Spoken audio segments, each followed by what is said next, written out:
What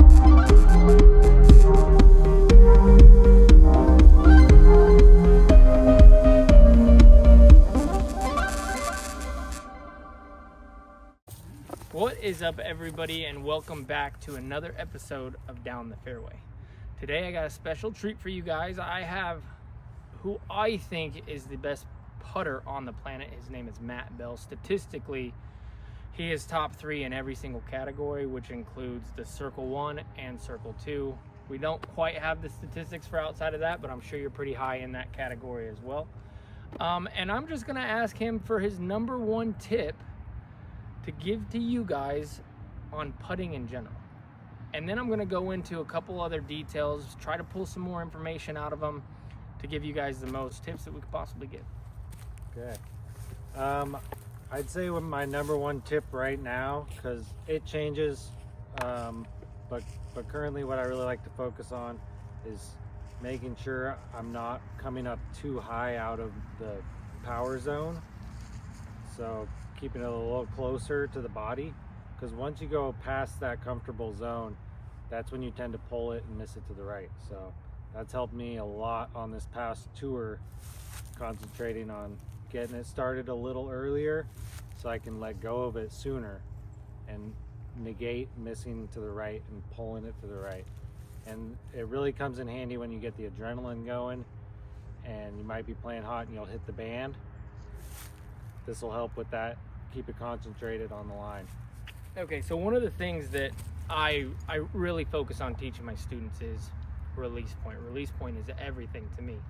Being a spin putter, that means that I have to wait until the very end to release my putt instead of having kind of an elongated release putt for push putters. And I think you kind of fall into that category to where maybe your green zone is in between here to where the release point has to start kind of popping. Yep. With that being said, I also teach, I want the hand to look the same afterwards as well. I think that all those things kind of go into being the important things with the putt, because I see a lot of people go to the putting green and they start just trying to make it, right? And they're not trying to dial in an exact stroke. It's hard to do it purposefully. Exactly. And so for me, for example, when I putt inside the circle, I have form that I use. And if I make it, I make it. If I don't, I don't. But if I make my form every time, my result's the same in my brain. If I miss it, if I did my form, it doesn't matter because I did my form. Therefore, I can calculate that as a make in my mind, right? Yes. I have a similar analogy of the chuck it with the dog ball. Yeah. Shoot, shoot, shoot, you know? Oh, yeah. So you're making that with your hand, and to make a chuck it with your hand, it's going to be the same.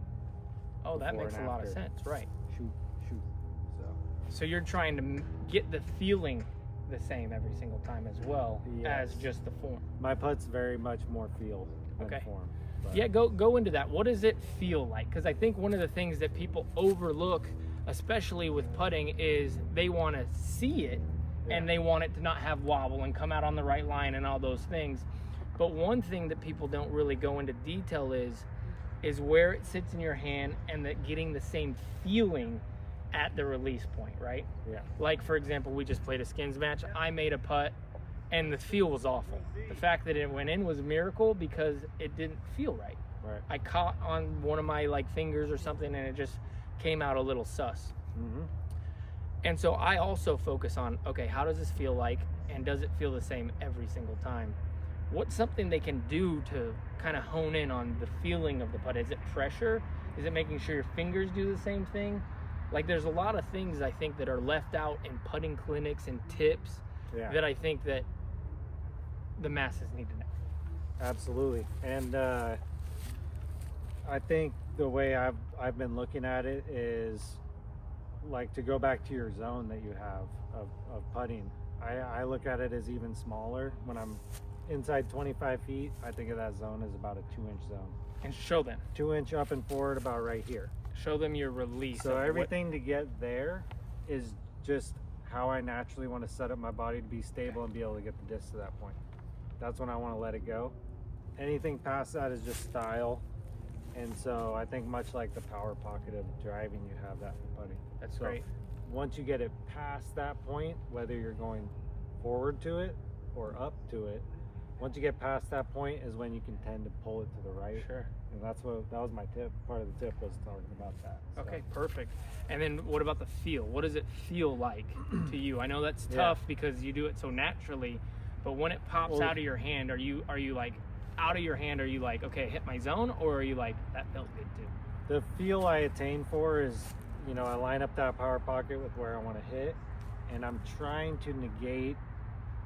I mean, you're really trying to ride the wave of in between it falling out of the air and flying too far. Yeah. So you're trying to stay in between those two. You're trying to get glide out of it, and you know, get as much glide as you can out of it, but keep it contained and going down towards the target. Would you describe it as a pop, or just kind of it falling out of your hand naturally because of the zone that you're talking about? It's definitely a pop. Okay. Yeah. But I try and go as forward. I really have three things: up, forward, and spin. So like, I try and match those three perfectly.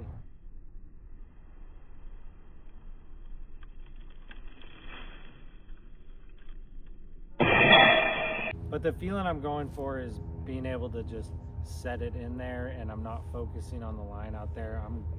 I'm looking only where I want the putter to go. And through hours of putting, you know, I can just focus on that spot and release it on a little bit of it'll be outside the basket on a hyzer line, but in my mind I'm going straight at it. Yeah. But I know to set it out to the right a little bit. Sure. Work it back in. So one of the things that I've taught on this channel is I think that there is a pro speed, and when I watch you putt, I think you fall into that category as pro speed. And the way I explain it is, if I were to airball my putt, I want my putter to be able to be at the very highest peak of the basket and the lowest during the flight when it's coming down, right? Mm-hmm. Because then I think it catches better, one, and I'm not going to be flying back past the basket. I see a lot of people switching these days because of watching the Gannon Burrs and the Ricky Wysocki's of really firing it in there, which can also be very effective. Yeah. But is that something, when you were just talking about like the feel and getting it out to the right, are you trying to dive it in and really use the basket as its full width? That's a really good point, honestly, and it's something really important that, like you said, I've never heard it talked about too much in clinics or videos. And I came up with last winter looking at it as having glide speed, which is when it's going straight, and braking speed when it starts to hyzer. That's great. Yep. So you got glide speed and braking speed. I think most pros are trying to get it all the way to the basket while it's still at gliding speed. Yep. And so that way it's just dependent on the angle you had it at. And then the braking speed, you want it to happen right past the basket. If you were to ever airball it, God forbid, right, it'd be 15 feet, 20 feet past. So that's something I've noticed in film is like people say I putt really fast and I try not to, but watching on video, you know, I'm running them pretty hard, but when I do miss, they're typically only 20 feet at the most past. The point of that is not only are him and I both making the basket bigger as far as the catch radius, because the glide speed as it starts to slow down, start to fade, then it becomes a bigger basket. And as it slows down, obviously, if you're really right side, it wants to cut in. Yeah. And then if you, God forbid, airball it left, you hit those chains, and sometimes you get the ones that drop in. I'm trying to do it in the chains. Yep. So that, you know, I'm going for it to hang in the chains, like hitting the braking speed right when it hits the pocket. Okay. And that eliminates spit outs and stuff too. So like you said, it'll catch on more angles, and like your putt, I feel like because you're going forward and you're not pulling it to the side, which is something to focus on for people when they're trying to do a putt to emulate yours. As long as you're going forward, you can catch your finger on it and it has a chance still. But as soon as you pull it to the side, that's when it's working too much side to side. Sure. So let's talk about when you're outside the circle and you're a great jump putter. Does the mentality change a little bit? Does anything change, or is it the same basic fundamentals? Obviously, just a little more glide speed and a little more cut speed. Or does your mentality change a little bit as far as maybe a thought process? I definitely go through thought processes, and I'll do that, you know, on a putt basis. Like, you know, if I just landed 50 feet away, that's what I'm thinking about for the next 4 minutes till I get there, is like how I might want to do that putt. And when I developed it in the practice sense, and it's easy to do, is at every distance I'm practicing at, I will find the angle to where I can putt at it soft and it still has a chance. I can putt it hard and still have a chance, and medium. And for me, I like to have pretty similar angles, except for when I'm putting soft, I'll put it a little higher. But that develops mechanics for your body to be translated in a round of disc golf, to where when you get it to a putt, you should be confident that you can make it softly, hard, with extra pace, or medium. And I go for medium every time. Yeah. Well, that's a great point, because you get in the woods and the angles change. And so sometimes you have to pop it through to get it to go in, obviously. And sometimes you have to take some off so you can break a little bit more and get around a corner or something. Perfect. So I think it's important to find which eye you're dominant from. And it's really easy to do. You can watch a YouTube video, 30 seconds to find out. And I'm left eye dominant, so that's why I'll always be a little bit left of center on my body mass of where I'm keeping everything controlled. And then from there, I'm lining up as straight as I can. And that power pocket's right here. And it perfectly matches up its height, in height with the pocket where I'm trying to aim. So like that was a little more better. That was a little better. This is one of my distances, actually. I work at 12, 24, and 36 feet. And like for 12 footers, I want to be able to do it softly with a bunch of pace and medium. And they look pretty much identical. Right. I'm keeping them contained in that little power pocket.